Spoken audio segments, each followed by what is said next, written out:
Hei! Tervetuloa seuraamaan Siistiän työpäivää.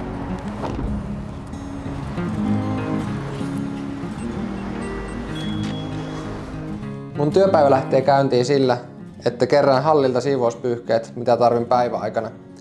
Alkuviikosta meillä on saunakohteet, jolloin tarvitaan erilaisia siivouspyyhkeitä, ja niitä on ikkunapyyhkeitä, yleispyyhkeitä, WC-pyyhkeitä ja sitten lattiapyyhkeitä. Työpäivän pituus on meillä semmoinen 7,5 tuntia päivässä yleensä, ja minä lähden sitten siitä hallilta, kun on saanut kaikki kamppeet kerättyä kasaan, niin autolle ja lähden autolla ajelemaan sitten ensimmäiseen kohteeseen, ja kun pääsen kohteeseen, niin kirjaudun meidän semmoisen Pancom-sovellukseen ja sitten täältä mä löydän, että tänään pitäisi tunti 10 mennä aikaan. Siellä sitten meillä lukee, että mitä siellä kyseisessä kohteessa pitää minäkin päivänä tehdä. Sitten mun päiväaikana on noin 7-10 kohetta. Mä aloitan kohteen siivoamalla aluksi ovet, eli pyyhin ovilasit, sitten oven kahvat. Sitten mä lähden ylöspäin hissillä ja lähden sieltä siivoamaan lattiat ensin. Sitten meillä joissakin kohteissa löytyy saunatilat. Saunasta pitää pyyhkiä lattiat, lauteet, eli tehdään semmonen desinfioiva pesu sinne. Ja kun kohe on tehty valmiiksi, niin hypätään autoon ja katsotaan, mikä sieltä seuraavaksi sitten kohteeksi tulee.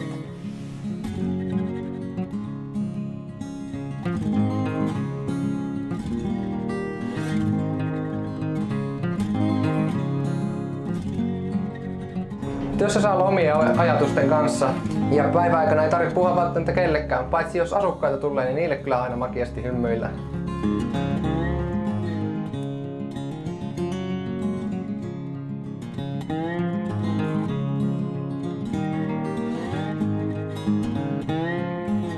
Tässä saa ihan huomaamattomasti tuon treenin päivää. Ei tarvitse muuten salille lähteä.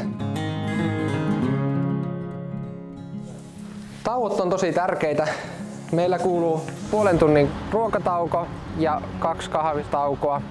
Ja tauot kyllä kannattaa pitää, kun sen huomaa, että moppi liikkuu aika paljon luikkaammin, kun on tauon pitänyt. No niin, ei muuta kuin seuraavaan kohteeseen. Enää olisi 2 kohetta ja sitten olisi päivä pulukassa. Hyvin jaksaa.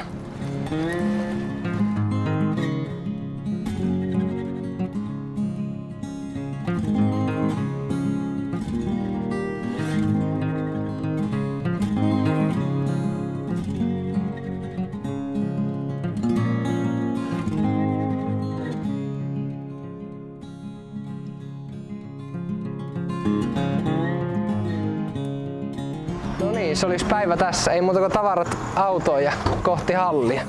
Kun on kaikki kohteet siivottu huolellisesti läpi, tuun takaisin hallille ja otan siivouspyyhkeet ja laitan ne koneeseen, ja tämän jälkeen mä sitten lopettelen mun työpäivän. Joo, se olisi päivä siinä. Ei muuta kuin kotia kohti. Hei, kiitos kun olit seuraavassa mun työpäivää. Tämmöisellä tämä Siistiän työ näyttää.